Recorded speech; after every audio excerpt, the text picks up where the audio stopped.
Through a Scottish Prism, the programme that is unapologetically pro-Scottish independence and anti-Westminster rule. Everything we say here is viewed through a Scottish prism. Brought to you by Barhead Boy. Hi folks, welcome back to Through a Scottish Prism. I hope you and yours are well. Another heck of a week in Scottish politics. I've got to say, in the last couple of weeks, I've got my old dander up again. I'm getting enthusiastic and optimistic again with all the things that are happening. As we say at the start of the show, everything we say and do in this show is about independence. Absolutely about independence and nothing less. Even when we do the global shows, it's all to help advance the cause, to show the paucity of the British Union or that what's happening out there we've got to be prepared for. But these weekend shows we try to dedicate as much as possible to strictly Scottish only, and it will be back to that today. Without a doubt. And right at the end, I would ask you, at the last end, we have another revelation which we think is going to excite you all. It certainly excites us, and we'll talk about it towards the end of this podcast. But let's get the people in and we'll get started, because there's a lot to get through today.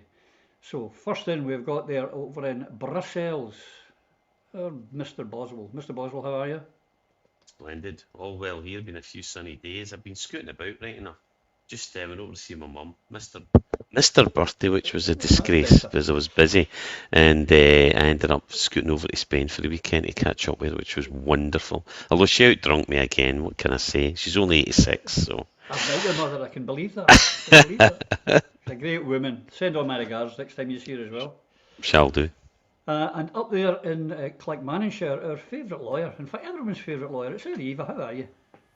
I'm good, Roddy. This has been one of these weeks where it's been difficult to keep up, but on a daily basis, sometimes several times a day, we've seen reinforced the urgent need for our country's independence.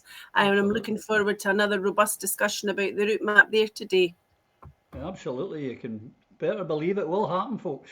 And up there in the City of Discovery, it's Mr. Petrie. Hello, Roddy. How are you doing? Always better for seeing you, my friend.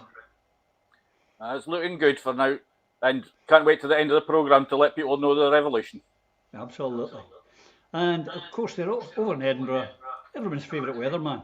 Here he is, Mr. Quinnan. How are you? I'm very well, Roddy. Nice to be back. Feeling a lot fitter. Good. You're looking a lot fitter. Right, folks, let's get started. I want to get started because, as I said there in my intro, everything's about independence.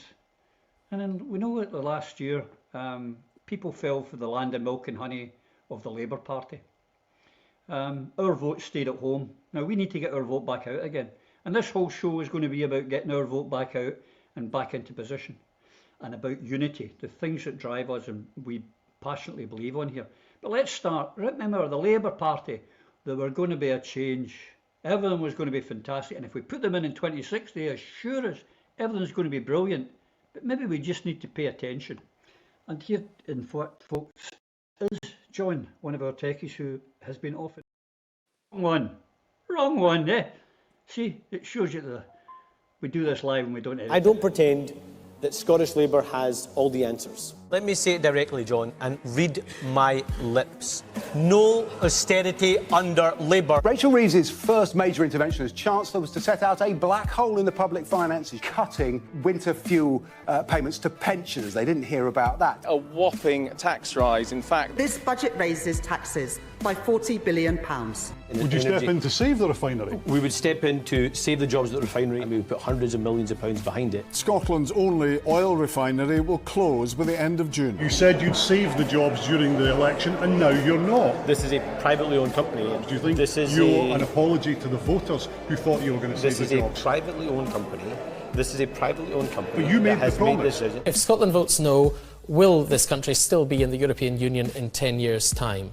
I'm confident the answer to that is yes. The real test in terms of Scotland's place in the EU comes from this referendum. So the best way of dealing with this is to vote no in this referendum. Although the UK overall has voted to leave the European Union, Scotland opted for remain. Officially out of the European Union.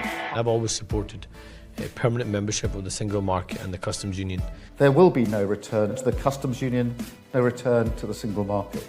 And as Sarwar said, under my leadership, WASPy women will finally receive the justice they deserve. The government rejected compensation payments to women affected by changes to the state pension age. There should be no scheme of financial compensation. Let's clear up one area of confusion over this GB Energy idea of yours. Will it create power itself? I'm happy to clarify this because I think only a set number of people are deliberately confused. Having our own energy generation company. Well, no, it'd be an investment vehicle, so not an energy company. It will not generate energy of its own. It will give money to other private companies that will generate energy. I don't think anybody out there thinks that somehow myself or Keir Starmer or Ed Miliband is on a bike trying to turn a wind turbine. GB Energy, a publicly owned energy company that will bring down people's bills. Energy bills again set to rise. How much do you care about making Anna Sarwar First Minister? We thought that Boris Johnson was the biggest liar that God had put on the British political scene. And then Keir Starmer proved him wrong and was a bigger liar. But what about this Anna Sarwar, Phil? Have you ever heard more lies, more dishonesty, more just downright dishonesty? You're on mute, mate. You're on mute. Sorry, politics has turned this way, and ever more. But people are so disgruntled. This is why fewer and fewer people are turning out, and it's why others are losing interest. Because tragically, we've seen this from politicians across the board. Initially, what was refreshing about SNP under Alex was that actually you stuck to your guns and you told the truths. Hard truths at times, sometimes. Not always the populist manoeuvre, but the hard reality, the facts that some people find difficult to digest. And look, under Nicola, SNP have turned the same way. They are now an establishment party, just the same as Labour is. But this guy's a particularly bad liar. He's a I suppose a political professional liar, but what a chancer. It's absolutely disgusting. This is all about the 5 billion cuts to benefit, right? And this has been well covered and well reported. We saw the don't move my lips, watch my lips, read my lips, no austerity. No austerity, a Starmer, Sarwar, he's a barefaced liar. They both are and cannot be trusted. And I noted Reuters on this. So Britain's Labour government announced plans on Tuesday to cut more than 5 billion from its welfare budget by the end of 2029-30. And what they're doing is to tame the sharply rising bill for the country, despite severe unrest among some of the party's lawmakers and members, which I'm sure we'll come on to later. The cuts are a prelude to the 26th of March fiscal statement, when pre-election promises to limit tax rises and bring public finances back into the balance are due to meet the reality of a lower than expected growth in tax revenues in a worsening global economic background. This is a lie, and the spin they're now saying is to meet these targets, which are better for the country, better for everybody, we're going to have to cut. And then, of course, this liar. I mean, and bear in mind, see if you voted no in 2024, listen to this clown Arwar, he'll mend you because you fell for these lies. And that's why we're in the mess we're in. And just say, he says specifically that these cuts are not austerity. That's what he's saying. So the Scottish Labour says the 5 billion cuts to welfare announced by the UK government are not austerity. Right, but the UK Work and Pensions Secretary Liz Kendall on Tuesday unveiled that series of drastic cuts. So let's test this. What is the definition of austerity? Online Oxford English Dictionary. Government austerity, difficult economic conditions created by government measures to reduce public expenditure. So yes, it's austerity by definition, Anis, you twat. And although her department now will spend $1 billion a year helping people get into work, theoretically, I mean, I don't want to go into. You could go on. You could have a whole show about this and about the lies these people have told. But the economists at the Fraser of Allender Institute at Strathclyde Uni recommend. Well, they reckon about $1 billion in PIP spending in the UK government by reducing the eligibility criteria will cost the Scottish budget around 115 million. So we give our earnings to the UK. They give us part back as pocket money. It's been cut again in real terms, and at a time when costs are skyrocketing, and any pay increase we get has been way behind real term cost increases. Get angrier, folks. It's time to rage against this machine. Absolutely. Well, the other thing is, the change for Scotland. Scotland deserves this, that, and the next thing, Eva. Just to go on to the thing that you received from Labour this week. Now, if you actually go through this, people, it's got, meanwhile, the Tories left the NHS on its knees. Tories have never been in charge of Scotland's, and this is going to Scottish homes, ladies and gentlemen.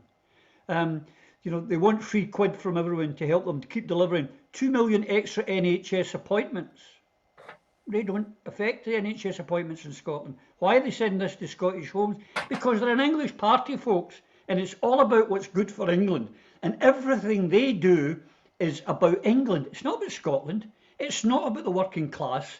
It's not about the poorest in society. It's about keeping the people in England in a better condition with a Labour government as far as they're concerned. It's just dishonesty all the way with them, Eva. Well, this is the impact of that no vote, as we've already said and we say every week. This is what the warm enfolding embrace of the cuddly arms and shoulders of the British Empire actually feels like. Privations visited upon the people of Scotland time and time and time again. And, I've got a wee quiz for you here, Roddy. See if you can guess where these words come from. It well recalls the triumphs past. It gives the hope of peace at last. The banner bright, the symbol plain of human right and human gain. One of the verses of the Red Flag. Remember that song they used to sing at the Labour Party conference? See, second line, the hope of peace at last, as we talk about British boots on the ground in Ukraine. Talk of human right when we decimate the benefits and the welfare payments made to the sickest, the weakest and the most vulnerable in our society. And as we're doing that, trying to save £5.5 billion, Rachel Reeves and Keir Starmer have turned their face away from the fact that tax evasion by the wealthy costs at least £5.5 billion per annum. And if they turn their fire on those who evade and avoid, but evade because it's illegal, avoid because it's fly, if they turned their fire against these people, these cuts could be reversed immediately. They are unnecessary and they show the priorities of this Labour government. And the argument now should not be the case for independence. The argument should be, where is the case for the union? Because every single reason given by Anna Sarwar for voting Labour has been annihilated as a result of their actions over the course of the last few months. Whether it's waspy women, bedroom tax, rape clause, you name it. And this latest insult to the weakest and the most vulnerable in British society really should be a step too far. What they're going to do is deliberately cut in half the payments made to those who are already deemed desirous and requiring substantial assistance. So there'll be assessments about whether you need to wash your body above or below the waist. For one way, you'll get help. The other way, you won't, because you won't get as many as the 4 points that are needed to justify this. It is absolutely barbaric. When you talk in terms of human rights and welfare and benefits, we talk about human dignity. And we had a welfare state because we wanted our people to grow up dignified and to feel valued in society. As it is, there is an outcry from all the disabled organisations and also, interestingly, from a number of celebrities who are nailing Labour for the very fact that they're vilifying and targeting the people who are most unable to fight back by and for themselves. It is beyond disgraceful, and it is yet again a signal that we need unity in our movement, because we have got to get the hell out of that union forthwith and use Scottish resources to promote the dignity and the human rights and the well-being and the welfare of everybody within Scotland, because that is certainly not what a Labour government is doing in Westminster, and it's not what Labour would do were they in power in local authorities or in Holyrood. No, absolutely not. It just gets worse. I mean, we thought the Tories were bad, Lloyd, but this lot are even worse They were boasting, West Streeton was boasting in Parliament this week that they were going further than the Tories would dare. A Labour politician, you know, happy to announce cuts. And here's the thing, what people are saying, we've already had a report from when the Tories were in power, from the UN saying that they were treating the disabled people and terribly, and it was getting worse. Now, this is what's saying that the welfare cuts are going to push the disabled people to end their lives. How, I mean, have we gone to that? And why would that be? Well, here's one of the reasons. Let's start with the state pension. If you look at all these countries, ladies and gentlemen, in the world, not just the developed world, and at the very bottom, the pension, the worst pension, is the British pension. The one that you pay into from the minute you start work at 16 or 15, as some of us did, right through to you end up at 65 or 70 when you chuck it. It's the worst. All that money. And what does it do? It feeds the City of London. It's just quite barbaric what's going on here, Lloyd. Yes, it is, but we're reminded again of the myth that the Labour Party is the champion of the weak and the poor.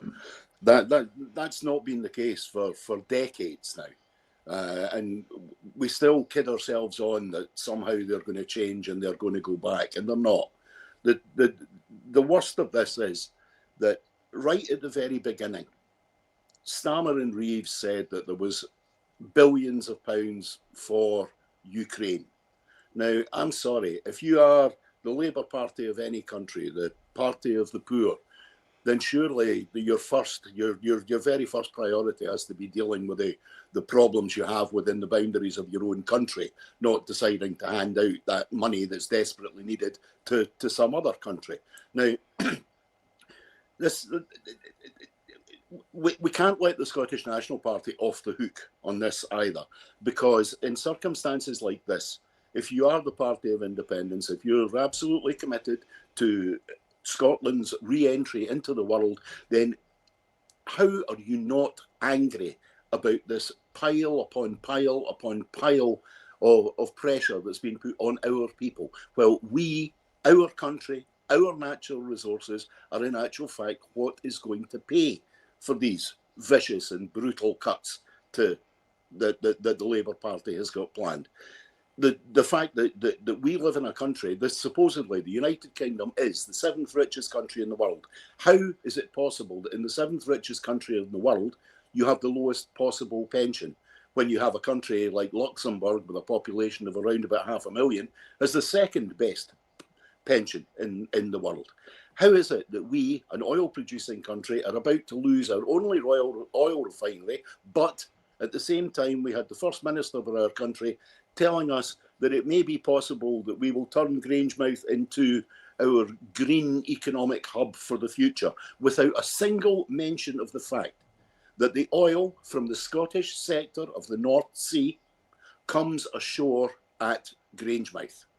How is it possible that the First Minister of our country can ignore that fact and start talking about the development of new plastics, the development of hydrogen, when in actual fact, right there and then, one of the greatest and the most important natural resources we have as a country, apart from our people, is about to be siphoned off into the oil refineries in England? How come we have a Scottish government, a Scottish National Party, Scottish government that is not angry, that's attempting to accommodate, it's trimming its budgets to suit what's being done by Westminster? This is not the way forward. After 2014, and particularly now, when we still have, in just about every opinion poll, we are around 50-50 or above 50% in favour of an independent Scotland. I cannot for the life of me understand why the First Minister of our country does not see that as a launch platform. Because in 2014, when we were on 27%, the First Minister of our country saw that as a launch platform to lead us into the independence referendum, which saw us achieve 45%. Now, if you're starting at 50, can anybody genuinely say that we will not go beyond 60? Does everyone believe that anyone and everyone who voted no in 2014 is firm in that position? Because we know for a fact from the polling that they're not. Brexit made a huge, huge difference, but also this continual polling at 50%. I think of some of the leaders of the nationalist parties across Europe that I know. If they were in this situation every day and daily, they would be hammering the message. We're at more than 50%. It's essential we begin a campaign. They would recognise that they have here the possibility and the circumstances that could deliver for us and for our people. And let's remember what this is about. It's about giving future generations a fair crack at the whip. It's about giving future generations a positive vision of an independent Scotland as part of the world, taking its place and playing a humanitarian role. It's not about how much electricity is going to be tomorrow. This is a big, big picture concept. Unfortunately, I get the impression that our leaders at the moment in Scotland do not understand the concept of the big picture. Yeah, you're absolutely right. I've quickly put, well, Alan, Lloyd was talking there, the actual, again, welfare spending, this is from Gordon MacDonald, the SNP, MSP in Edinburgh there, spending as a percentage of GDP, and already the UK is at the bottom of the pile, and that's before the cuts. That's before the cuts. Now, we know when we're on social media every day, the Labour Party on there buying away changed. We need a new direction, Labour. And one of the biggest proponents they put out is Pam Glancy. And as Bronwyn here, an SNP supporter, put out, where was she from the minute they announced what they were doing to the disabled people? Pam Duncan Glancy has vanished off the face of the earth. She's obviously got in that same place that Peter Morrell went for to hide. She's hiding. But, you know, here's one of the questions coming to you now. Neil Findlay, he was one of the stalwarts of the Better Together campaign, a real hater of Scotland's independence. Even he's seen enough of the Labour Party to resign. Could this be the beginning of a drip feed or a turning into a torrent, Alan? Well, let's hope Neil Findlay sees the real problem here, because it's not just the Labour Party. No. It's not just the Tory Party. It's not just the Liberal Party. It's the United Kingdom Parliament. That's the biggest problem. And until people see that, we will be stuck with it, regardless of who's in the government. But I mean, Sarwar, he's just the thickest politician that I have ever seen. He believes that he's actually a leader of a political party. There is no such thing, and we keep saying this, as Scottish Labour. They are the British Labour Party, controlled from Westminster. Keir Starmer is their leader, and he is the one who's imposing all these cuts. Now, it's stupidity at its greatest. If you want to grow an economy, you do not take money out of the pockets of those who spend that money in the community, while you're giving tax breaks to those who hoard their money in bank accounts, mostly abroad, because that does nothing to generate growth. It's time the Labour Party got back to its grassroots, but unfortunately, I think those days are over. There is no hope for the Labour Party. They are all trying to outdo reform. That's not what the people need. The people need a party. The party that stood up for the workers. And remember, the Labour Party was created on the backs of workers. When there was a law that was unjust, the Labour Party and the trade union movement broke that law, because they stood firmly with the people who were paying their wages and funding their party. So I would say to every single person in a trade union, if you're paying a political levy, stop it now, because they are using that against you, and they are cutting your income. And at the same time, they're asking you to contribute £3 from your own income so they could cut even more from you. It is ridiculous. And the ones that they're hitting the hardest are disabled, and in particular, mental health. Now, what is the biggest cause of mental health? Poverty. Poverty is the biggest cause of mental health. So they're going to make that problem a lot worse. That's going to put increased pressure on the National Health Service. They have said that they will look after the long-term disabled, the ones with lifelong conditions. But look at what they're doing elsewhere, because they've got the final solution for that one. It's called the Assisted Death Bill. They are removing all the safeguardings. So they're going to have this final solution for those who they're not cutting the benefits from, while those who are with mental health problems, they're going to cut the benefits from. And they're pretending this package is to help disabled people get into work. You don't have to cut their income to do that. Invest in the employability of these people. Get employers more likely to take them on. So those who do want to go out to work have the ability to do so. But cutting their income does not help do that. It is a myth and it is evil. It is indeed. And there's two big lies that the establishment, the Labour Party in particular, but the establishment are putting out there. One, and I've said it so many times and I'll keep saying it, the pension is not a benefit, folks. They're trying to call it a benefit. It's not. We pay into it. It's an insurance policy. Now, if you paid into an insurance policy with a private company and they decided not to pay you out at the end of it, then you would be able to take them to court, sue the arse off them and probably put them into liquidation. But they think they can change the date when they're going to pay out the policy. They think they can just keep you in poverty all the time. And one of the examples I'll give you is, I live a great deal of my life in Spain. They have very high pensions here, and they don't cut you because you're married. You get the same pension, male and female. And what actually happens is when we go to the markets or the cafes, it's full of the older people. They're spending money in the local community. So they're needing to employ more people at the market and in the shops and in the cafes and in the bars. And what do? They pay tax. And when they pay tax, that allows you to do more things. It's simple. It's they make it so complicated, and it's not. It's just not. And as to the jobs, these bastards need to get a job. They're lazy. There are 850,000 vacancies in the UK at present. A lot of them are part-time, but there's 850. There's 1.5 unemployed. So where are they all going to go and work? Tell us that, Anis. You lying people, that's all you are, a shower of lying bees. Anyway, on more than that and what they're up to, because they've got money for bombs, not bairns, as we talk about, Phil. They found 12.9 billion, not million, folks, billion, for the fascist regime in Kiev. And as Lloyd has alluded to, never mind if you agree or disagree with backing that regime. The fact is that 12.9 billion could have done a lot to relieve the poverty here. They've also increased the spending on defence. And the Labour Party, who were the first of the unilateral parties, will not listen to boasting about it today.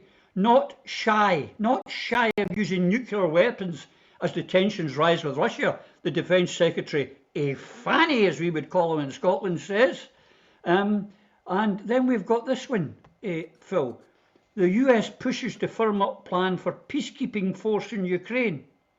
They're wanting to put money into more defence to put boots in the ground where the Russians have said not going to happen, but they're talking about doing it. And how are they going to fill this army, Phil? Here's how they're going to do it. How are they going to get down the unemployment? Here's how they're going to do it. Young people will be pushed to join the army to cut youth employment. Would you believe a Labour Party would be doing that? Yeah, because they're just part of the establishment, and you're absolutely right. Give another billion to a billionaire, he'll just get it offshore. Give it to the workers, it's back into the community. It's spent on socialising, it's spent on essential, upon needs, upon what, and it's in the cycle of society. But the billionaires just cream off the top, and this is the asset stripping of the UK. Neil Finlay resigning, absolutely on the money. He was right to do so, and he's got to be applauded. The conscription, this is about Liz Kendall saying conscription can address youth unemployment issues. Just at the same time, as you say, as Starmer's firming up his British boots on Ukraine ground. Absolutely disgusting. And even the Express are picking on this. They're saying that the young people will be pushed to join the army to cut youth unemployment. Well, it more than cuts youth unemployment. There's no youth unemployment in Ukraine because there's no youth. The working pension, and that's the tragedy here. That is the tragedy here. And the working pension secretary, she has announced a plan to get young people back into the armed forces. The armed forces can't hire anyone. They can't. Nobody wants to do it. Nobody wants to go. Nobody wants. Sensibly, most people don't want to send their kids off to these nonsense wars because they know it's lies we're being told. And why would you go and fight somebody else's war? So they're going to push people into the army as part of its bid to slash benefits bill. I mean, She's meeting colleagues, apparently at the Ministry of Defence, to discuss the plan. The aim is to get some of the 642,000 people aged 16 to 24 who are currently unemployed into the armed forces. And this is following a concern that youth unemployment is soaring. And the number is up by 136,000 in just 1 year. So Kendall made this statement as she responded to a question from the Conservatives, an MP, and he said, one way of perhaps attracting some people back into work is for her to have a discussion with the Defence Secretary. Would she agree with me that getting more young people into His Majesty's Armed Forces, Air Force, Navy, Army would be a starting place? So for me, this explains why Europe wants to continue the war in Ukraine. One way to get rid of your unemployment problem is to send them into battle. And another point is we do need to spend more in defence. The defence spending should increase. I know that sounds the wrong thing for Scotland, as I see, but on the correct type of thing. But there has been an over-reliance on the Americans. The Americans currently fund 70% of all NATO spending. Britain threatened to use nuclear is a joke. I think the last successful launch we ever had was in 2012, and we know the guy who pressed the button, who happens to be Irish, but never mind, that's another story, and a member of the SNP. But the last two, one didn't launch, one failed to launch, and the second one got out the water and then just did a belly flop. So I don't think the Russians are quaking in their boots, and neither they should, because Scotland, the same as we share the same values. And I go back to Sting.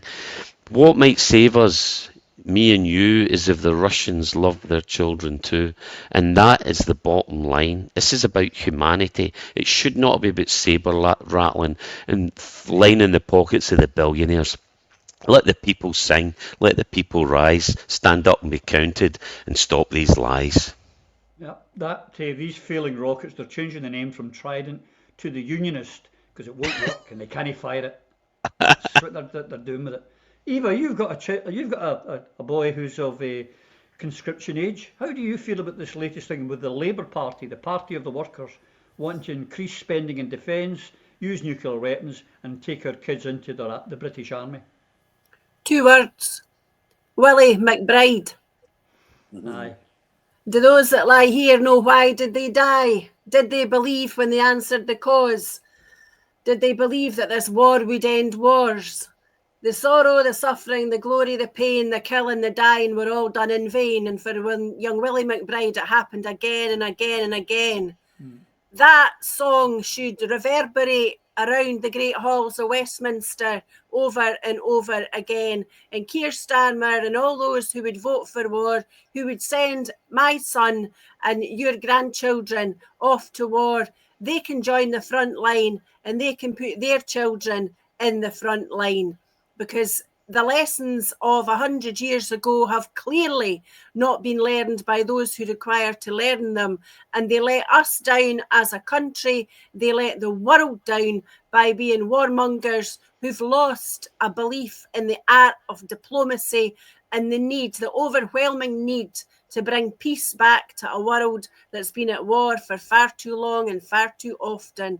So not in my name, not in my son's name, under any circumstances. Fighting to save Scotland would be one thing.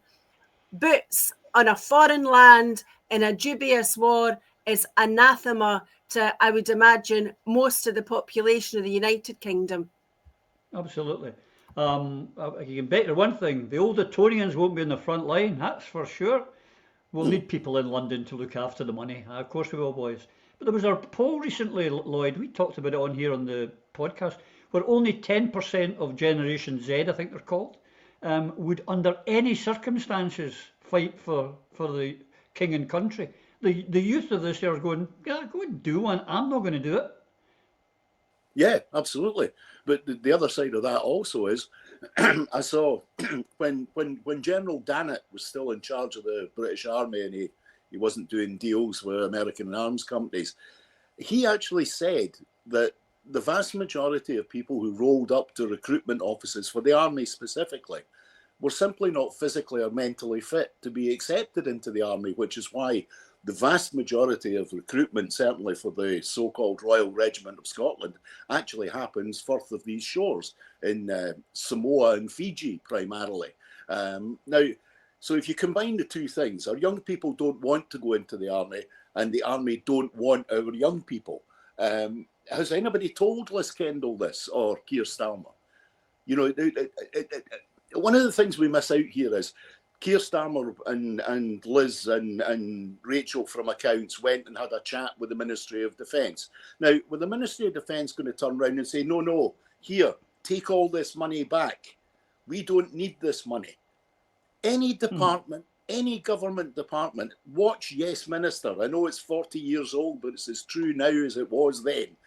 Any department of any government, when offered the possibility of more money, whether they know how to spend it or have got ideas about how to spend it, they will take that money. When the minister walks in the door, particularly when they're a new, somewhat green behind the ears minister, like all of the Labour ministers are, then the civil servants sit there and go, yeah, we need this, we need that, we need this, we need that. And they walk back out of Whitehall, stroll back down in Westminster and say, the Ministry of Defence is desperately in need of money. Okay. The Ajax fighting vehicle, still not actually being used in the front line anywhere, but currently in excess of £48 million from the day of the conception of this idea to build a big metal wheelie thing that goes around killing folk. We still haven't got it, but they've spent £48 million on its development. Now, if anybody suggests to me that the Ministry of Defence is somewhere you should be giving money to, when in actual fact it's a bottomless pit, and has been a bottomless pit certainly throughout my entire lifetime. Does anybody remember the TSR-2? Does anybody remember the Cheveline missile system? All of these things, absolute wastes of money. This country needs to realise that its post-imperial time is over. It's a tiny dot of an island off the coast of Europe, and it has no important part to play in the world except because it has nuclear weapons and maintains its position in the Security Council. But if the reality, as Phil pointed out earlier, if the reality was known by the people, and it's shit sure known by the Russians and anybody else who considers Britain an enemy, this country does not have a nuclear deterrent, independent or otherwise. It's got 5 submarines that can carry missiles. None of those missiles work. Not one test firing, not one launch since 2012. That's 13 years ago. 13 years since the last time Britain was able to launch a nuclear missile. Now, if you are suggesting that Britain has some power in the world, then I'm sorry, Mr. Lavrov and Mr. Putin are grinning and chortling up their sleeves. Absolutely. I mean, the same people who are talking about this are the same people who think, Alan, that Dunkirk and Arnhem were victories for the Great British, that the charge of the Light Brigade was brilliant, because it would be along those lines. I mean, taking on, we couldn't take the Channel Islands back if France decided to take them tomorrow, let alone fight the Russians. It's just scandalous.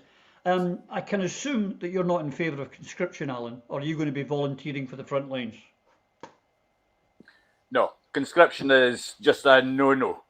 I mean, like Lloyd said, I mean, it's like an episode of Yes, Prime Minister. I mean, there was one episode where the Prime Minister was speaking to, funnily enough, the Israeli diplomat, who was then talking about bringing youth unemployment down by creating conscription. But it's well known that professional soldiers do not want to have someone who was forced to fight beside them in the armed forces. It's not safe. That they're not trained, that the professional soldiers lose all confidence in this. But even if you go back to the Iraq war, Afghanistan war, we were sending soldiers who enlisted themselves to places without the proper equipment because we didn't have the proper equipment, because it's never been invested in. They've been invested in all these AI technology. They've not been investing in boots on the ground technology. So they'll be sending our troops, our sons and our grandsons and our granddaughters as well, because remember, they'll be sending the women there as well, into unsafe territory, even more unsafe than normal wars. It is ludicrous. I cannot believe this is actually a Labour government that's doing this. This is something you expect from a Tories. But the Labour Party have just... They've changed beyond what I had ever thought they would have changed. I mean, when Blair would come into power, I thought, they can't get any worse than this. Starmer's just went, had my beer and watch me. Because but there should be no conscription. The armed forces don't want it. The soldiers who have volunteered do not want these people beside them. And if they want to cut youth unemployment, do you know how you do that? You invest in real training and apprenticeship schemes. You teach them to be plumbers, electricians, joiners, the trades that we have lost over so many years. Because we're shouting out for these tradesmen and there's nobody coming through the system. We need that brought back in, rather than conscription and send them off to die in foreign lands. Here. Just to say you can't believe it, it's a Labour Party, Alan. I just want to remind you what Mrs Thatcher said. Her greatest achievement was creating New Labour, which is Tory by another name now. Everyone knows that. Now, I hope you understand this, folks, but, you know, you can't trust the unionists, especially the Labour Party. They're actually more dishonest and less trustworthy than even the Tories. And geez, so that is saying something. But it wasn't the only story in town this week. And I want to move on because we've got a big announcement to make shortly. I want to get everyone involved in. And that was, we have to mention, I don't like to give it any publicity whatsoever, however, Sturgeon and Colin Beattie are no longer under investigation, which came as a bit of a shock to some of us. What about you, Phil? Were you surprised to hear that she's not going to face charges at the moment? No, not surprised in the slightest, considering who's doing the investigation and who she works for. So you know what this is about is illustrating to the people that, and pretending that there is a justice system that is fair. It isn't. If you work for the system, you will be protected. If you stand against the system, you will be persecuted and prosecuted. And given who she is and who she works for and what she's done in the name of the British government by deconstructing the Yes movement, this is part of her reward. Swinney announced it with glee, of course, that the same day that she was given her free pass, that there was embezzlement going on as well. They've been subject to embezzlement. Oh, quelle surprise. How did we know that? We well told you. But we know Nicola's MO. Thrown everybody under a bus.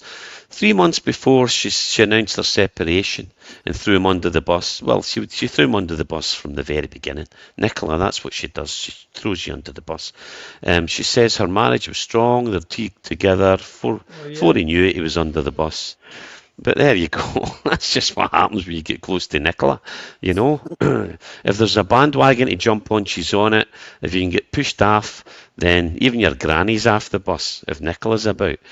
But this is deflection, of course. John Swinney said he looks forward to Nicola's contribution to the SNP's campaign next year, 24 hours after she was cleared in a police probe. I've actually got that on this, Eva. This is honest, John. Oh, remember, they've been telling us for love, there's no money missing, it's fine, it's interwoven through the books, everything's fine, everything's hunky-dory, and lo and behold, as Phil points out, the day after the despot resigns... There are live proceedings underway in this case, and even for me as First Minister, there's a limit to what I can say.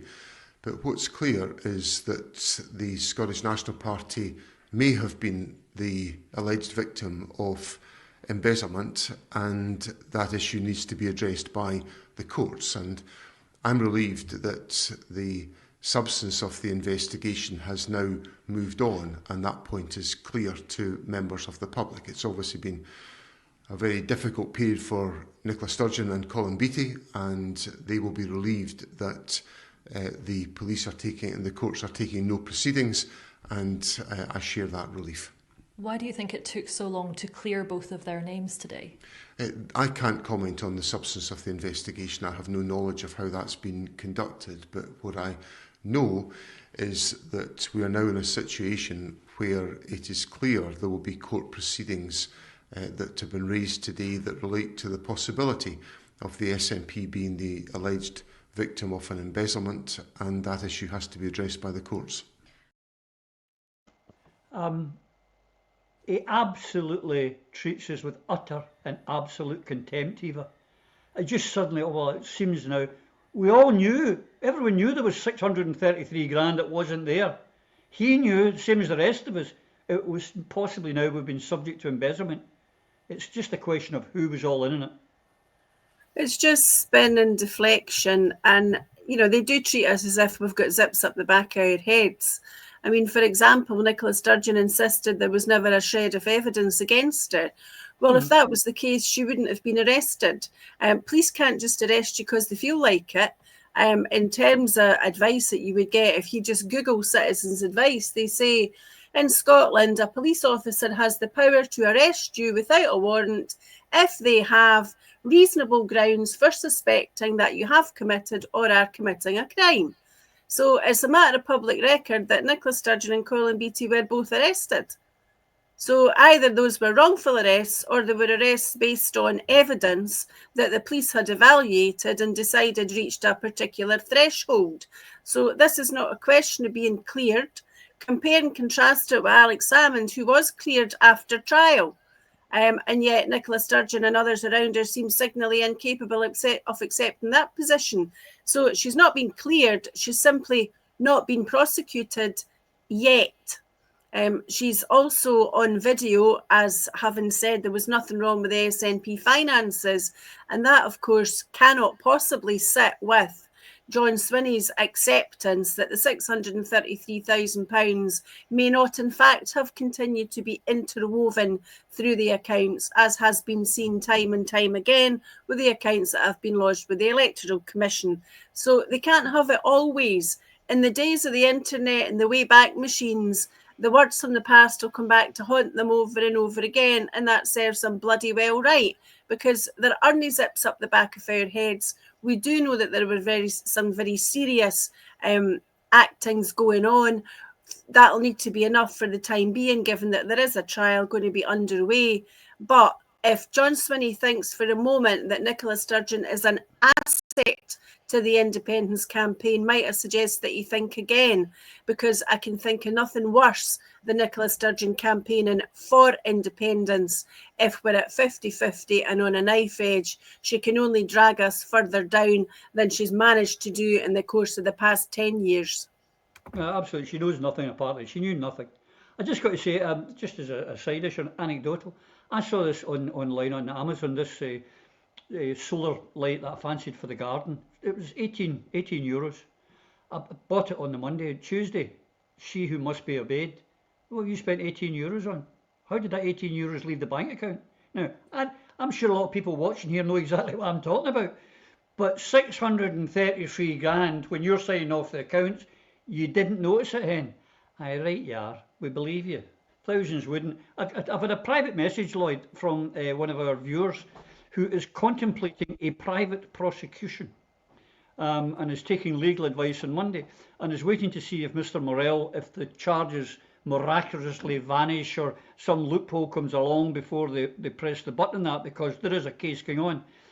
I don't think that person will have much trouble getting a crowdfunder going for a private prosecution, do you?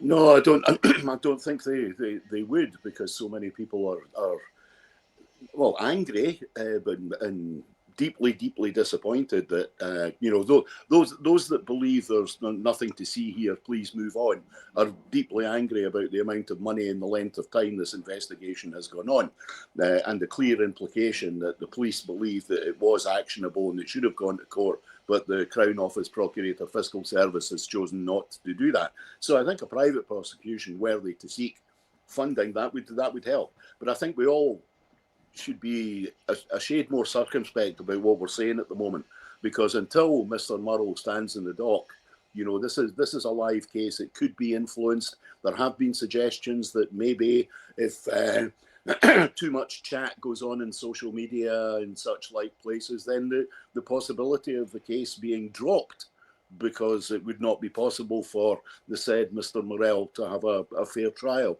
So I think it behoves us all to hang off this just at the moment. There's anger, there's disappointment from both sides, but let's wait and see what happens with Mr. Morell. But having said that, if there is a desire for a private prosecution, then put me down for buying a coffee for that man. Oh, absolutely. I'll buy a bottle of champagne for it. I want to move on, Alan, but just before I go, because we know there's been massive resignations within the SNP. Something like 24 at last count are standing down from Holyrood. Or I prefer to call it rats off a sinking ship. But one bit of on it is this. I mean, we've got people like Stephen Gethins and Alan Smith and Stephen Flynn, all the real lovers of gravy, Bristol men standing. But one person who's not going to stand for the SNP is with that famous name, Fergus Ewing. He's passed vetting, but he's decided he won't stand on the SNP badge because the party's changed beyond all recognition. He could, of course, stand for Indy, but if he decides to go independent, we're here, give us a call, Fergus. But it's really telling when royalty, independence royalty, in the shape of Fergus Ewing and Annabella Ewing, have walked away from the SNP in Holyrood. Yeah, I mean, they're all jumping ship now. Some of them are doing it for the right reason, like Sir Fergus and Annabelle, because they could not stand the way the party was going. The other ones who are standing down because they don't want to be the losing candidate at the election. And the big grifter himself there. I mean, he just got a seat in Westminster, now he wants a double job. People of Dundee are not stupid, and that I believe that's a seat he's looking for. And that may just be what tips me over to stand at the elections, if he's standing. Because I am not having a grifter try to take over the city of Dundee. We've had enough of them. But going back to the case of the embezzlement, Swinney is trying to claim victimhood on behalf of the SNP. John, it's not working. The victims of any alleged embezzlement were the members of this Yes movement, not your political party. Your political party covered this up for years and years. It is the movement that has been damaged with this alleged embezzlement. But I mean, this is not the only thing that Nicola's got away with. I mean, remember, during COVID, the industrial scale endangerment of elderly people by putting COVID patients into care homes. Nothing was done. She told lies in a parliamentary inquiry under oath. Nothing was done. She misled Parliament. Nothing was done. I mean, in America, they've got Teflon Don. In Scotland, we've got non-stick Nick. Oh, yeah. Comment of the week, non-stick Nick. I'm going to use that. I'm stealing that. Thanks for that. We did over the last week. We had last week with Alf Baird on, and we had Sarah on during the week. And I know you guys watching this programme were really excited about that. And it's enthused people. It's enthused me. It's enthused this group. And I'm going to move on. But I just wanted to pass this bit on to everyone. I don't know if you saw the headline from the National, the supposed supporter of independence. Radical independence campaigners have handed papers to the United Nations. Radical. So, you wouldn't wait your bum with that paper, would you? No, because it's an establishment product. The Glasgow Times, the Herald, the National are owned by NewsQuest, a division of Gannett, which was acquired in the purchase of the publishing arm of the Scottish Media Group in 2003 for $216 million. They are practitioners of, I mean, it's Orwellian. I mean, in the appendix to 1984, he writes that the purpose of newspeak is to make other modes of thought which depart from party doctrine impossible and literally unthinkable, at least so far as thought is dependent on words.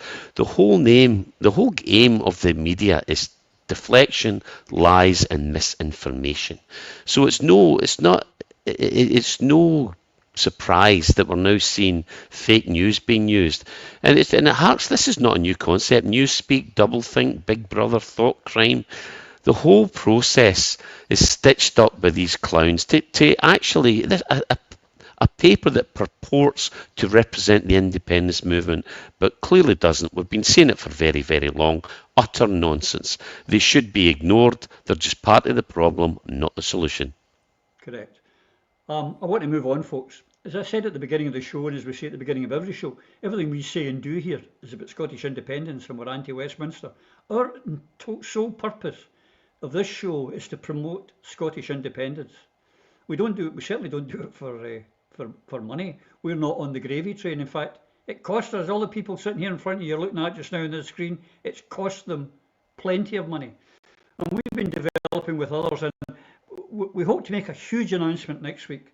We've been telling you for a while we've been developing in something. We've been talking to other people in the unit, in the movement, about a unity plan, and that maybe is coming to fruition. It's not just in Saudi Arabia where there's negotiations going on at a high level. It is happening in Scotland, folks. But let me first play this wee demo tape for you, and let me introduce to you the Change for the Grassroots Movement campaigner.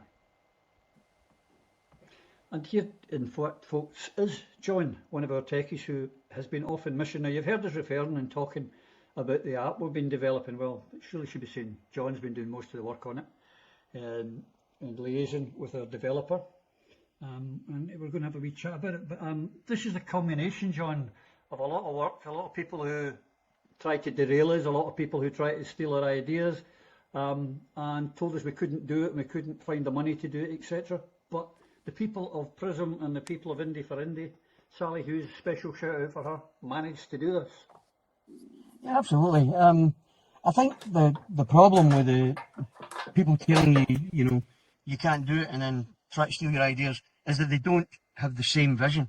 So, what they've ended up with is nothing in relation to what it was meant to be. We've spent a lot of time, obviously, we're going to have a look at the app in a wee minute, but it's actually, I think currently we're on the sixth version of that, because we keep introducing improvements, and there's more to do. There is more to do. But you're right. It's all been internally funded up to this point. It may be the case that, as we progress and update the app, it may be that we need to look for support to do that, because obviously the group that have funded this don't have a limitless amounts of cash to throw at it. But, they've provided enough money for us to get this far, and that is a major achievement, and they deserve a lot of credit for it. Yeah, just to get some background on it, we believed quite some time ago, and we've been working on this for quite some time. I'd say over a year ago, we started on it, we worked with some other people, and that did not come to proper fruition, and we moved on and carried on doing what we said we would do, because we saw a gap that was very difficult in this. If we're going to bring the grassroots together, you're playing against the big boys, the big political parties. You need to level the playing field, and that's what we've done.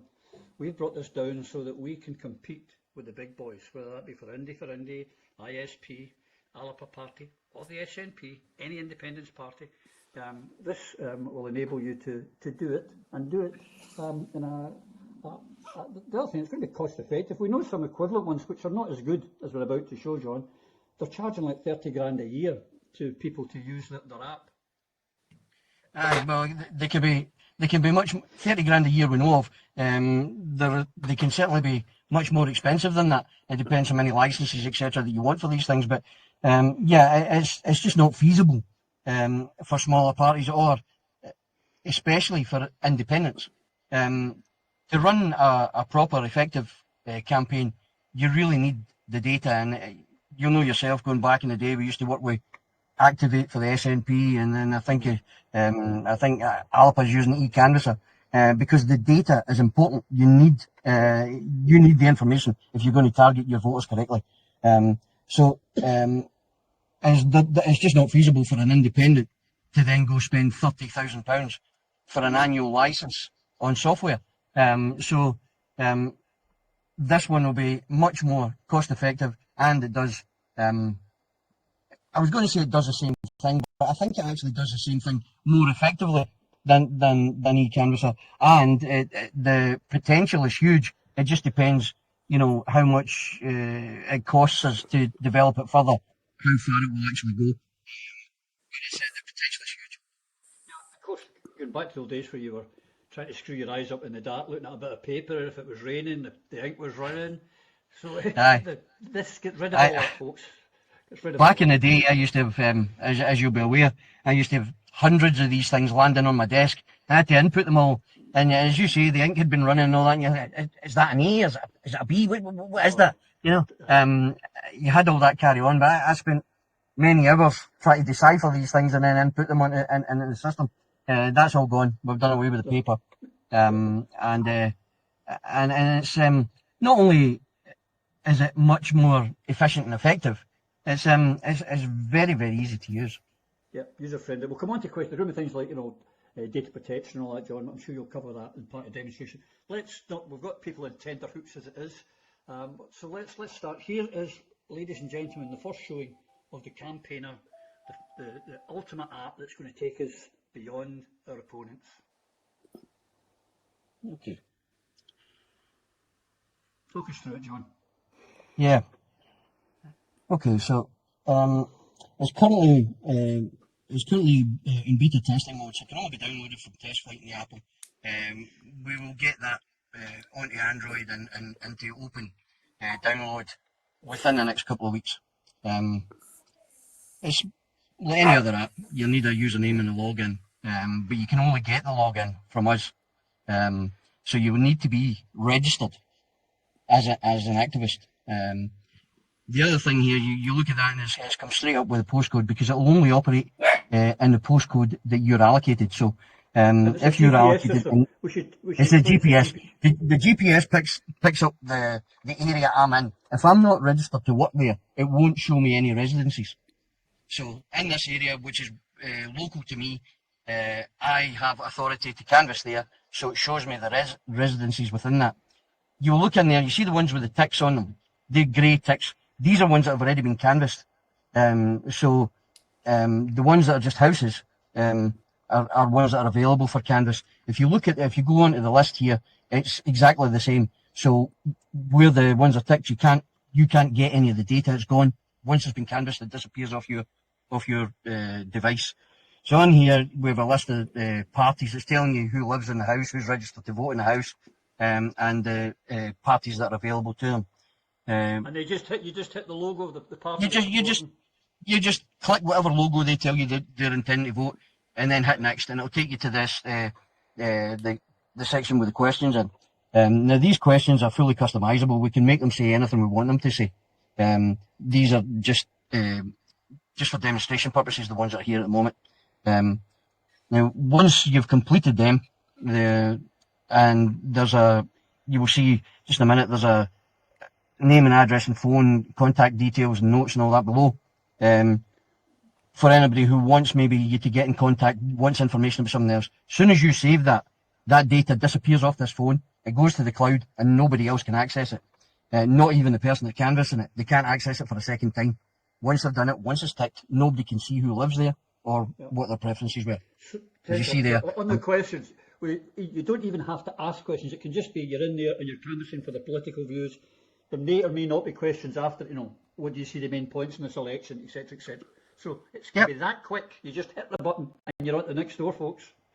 Absolutely, but equally, it could be just about the questions, because it might not be about an election.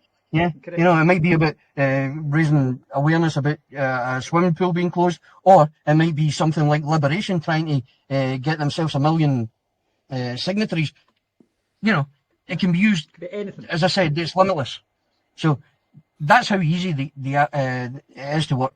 There's then the back end to this, which provides all the reports that you would normally get, about the demographics of the area, about, you would use for your get out to vote, all that kind of stuff towards the end of your campaign.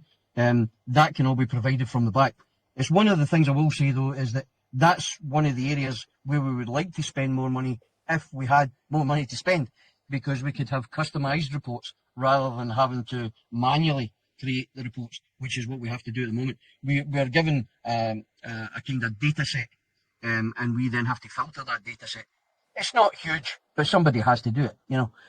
If we can proceed with that, we can have that customized, so it's just a one button, hit the button, there's your get out the vote. Exactly. So you get voting intentions off everything. We literally can do anything we want. But if there was an election called next week, John, that would be ready to go out there and to do simple canvassing by postcode. We could kick it into action then. We can probably kick it into action within about a fortnight. It's as I said, this is the beta testing version on Apple iOS, so we still have to do one on Android, but it is much quicker because you've ironed out all the bugs on the iOS system. So yeah, 2, maybe 3 weeks at a push, but we could have this. I just, for the viewers, I just wouldn't say this is stressful, but John has actually had a full head of hair and he's only 23 years of age when we started this last year. It's been a wee bit stressful. John, fantastic. Just a touch.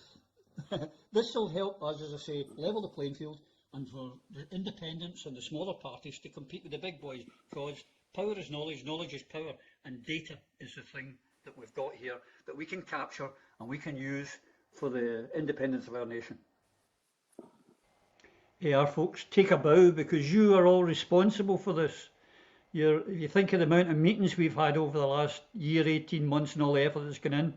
Eva, I hope you are suitably proud of the effort and what you've done to make this happen, and are as excited as myself and John. Well, it's a very important tool in the arsenal as to how we equip our campaigners, our activists, to ensure that we maximise support for independence and support for a united campaign towards our independence. I think that we have to bear in mind that the general public, who are not necessarily inhabiting the same political bubble as we are, tend at the moment to be particularly scunnered with party politics, more so than I can ever remember. And a tool like this is especially helpful for those of us who might not be natural politicians or members of a political party, but have a desire to see the advancement of the cause of independence. And that's the beauty of this campaigner tool, that it enables all of us to participate, and it enables us all to have a voice and the ability to drive forwards that campaign in a fashion where we're not dependent on political parties or any kind of patronage or loyalty, because our loyalty is only towards Scotland and the cause of Scottish independence. Yeah, well said, Eva. Lloyd, you like the rest of us have sweated in this, talked in this, and we've been up and down, excited and down and up and down, but it's great to see it coming to fruition now. It's fantastic, Roddy. It's absolutely fantastic. But I've played a very, very minor role in this. The reality is yourself, Phil particularly, but most importantly, John Duffy, and the conversations you had, Eva, everybody has played a part.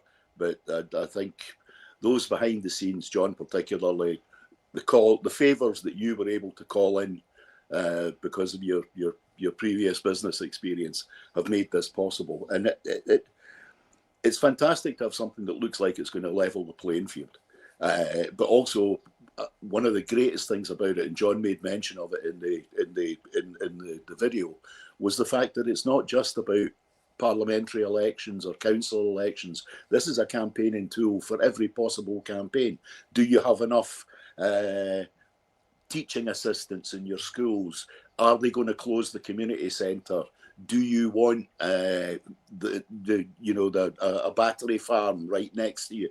All of this is available for people to campaign properly, and it looks so simple, which is fantastic. It really, really is. I mean, for instance, in 2014 at midnight on the 18th of September, all the information that had been gathered through YesMo during the Yes campaign was obliterated and lost forever because Yes Scotland shut it down. This tool will allow us to build up that same database and in a much, much more powerful way. And it can't just be switched off by one person come midnight. Fantastic. Absolutely fantastic. Alan, to you as well. I mean, you're someone who does a lot of canvassing, and I'm sure you related to the bit where I was talking to John about in the rain, trying to see the name with the ink running from the pen and the paper, the bit of paper disintegrating in front of you. Are you excited about this particular tool? Yeah, I mean, I could remember trying all different tactics, like of getting the candle and scraping it over to try and give some protection from the rain, but always ending up with paper mache at the end of the night. But this is a real game changer. The information is so important for any campaign. And not only are you able to canvass people, but this app tells you as you're walking up the driveway who is in that house. If you're walking up a driveway and the person's not there, get them signed up to the register because you know they're not on it. So we can get more people put onto the register as well. It's brought. I mean, I'm really excited about this. And again, not just because of politics, but as a community activist. For so long, when the councils and putting in place cuts, they keep telling you they are doing a consultation. Well, we've got a game on now because we could run our own consultation with the evidence backed up that it's going to be a truthful consultation, unlike theirs. So this is a great tool for all community activists as well as political activists. And it's not going to cost them an arm and a leg. Nope. I mean, what we might be doing is asking for donations to increase the things that it can do. But just now, we can run a campaign on a par with every single unionist party, regardless of how much money they have. And that is what makes us important. Absolutely. This, along with what Liberation Salvador do in the UN, these are game changers. So come on, people, get out on the streets. 26, let's be free. Absolutely. Two things I'd like to say. One, this has not been done for any kind of profit.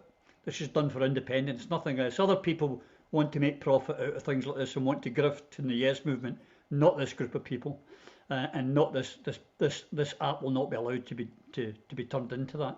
But I would also just say, so Colette doesn't get in touch with me and Nigel Farage doesn't get in touch with me, we haven't got on the ISP logo yet or the reform. It was just because it was in beta testing. There was just some put on it. We obviously had to have Indie for Indie on there, otherwise it would have all been upset here. But they're dead easy. They will all be on there. The Communist Party, whoever's standing, the logo will be on there. And if it's in a different constituency, it will be there. Don't worry, if they're not standing one, it will be there. So that's all I just want to say. Phil, you've been heavily involved in this as well. Are you glad to see it coming to fruition? Wonderful, but not as heavily involved. Just hats off to all involved, but especially to John. The guys, the people that work behind the scenes. We've got right now John and Hazel, who really carry a lot of what we do, and it's very much appreciated. Like Lloyd, my involvement didn't have a lot of time on it, but I love it, absolutely love it. I like the whole the Unchained, the unicorn logo. That's right up my street. And as you say, I was going to point out as well, it's not for money. We don't do this for money. Campaigner is functional, and we do this for the cause. That's why we're doing it. And it's a direct result of watching our experience of watching corruption, the corruption that we have seen within the political parties, and the determination to win our freedom for all who live and work in Scotland, but especially for our children. So, they shall not pass. You're not getting your grubby mitts on this, you gits. No, and I would just say this is a fantastic piece of equipment or an app that will give us, because knowledge is power, as I said, and we know that 750,000 of our voters didn't vote in July 24. We've got to find them, we've got to get them enthused, and we've got to get them moving. And that's what we do. But what it takes, ladies and gentlemen, is unity. We've been shouting about unity on this podcast for as long as I can remember, and that's still the shout, unity. And although the SNP won a couple of by-elections this month, they still didn't get 50%. And John, if you're serious about independence, you need to unite the movement, not just the SNP. This isn't about winning an election. This is about winning our freedom, and that can be done in 26, folks. And on that, We will have some announcements hopefully to make in the next week or so, because as I've been saying to you, conversations have been taking place, and hopefully we'll have a huge announcement to make in the next week or so, which will show that unity is starting to happen, that a convention might be starting to happen, but we need your support as well. So please get behind it, get behind the Salvo Liberation, get this and share it wherever you can, because you can be sure that the British media won't be sharing this good news. And until we see you and yours again, take care.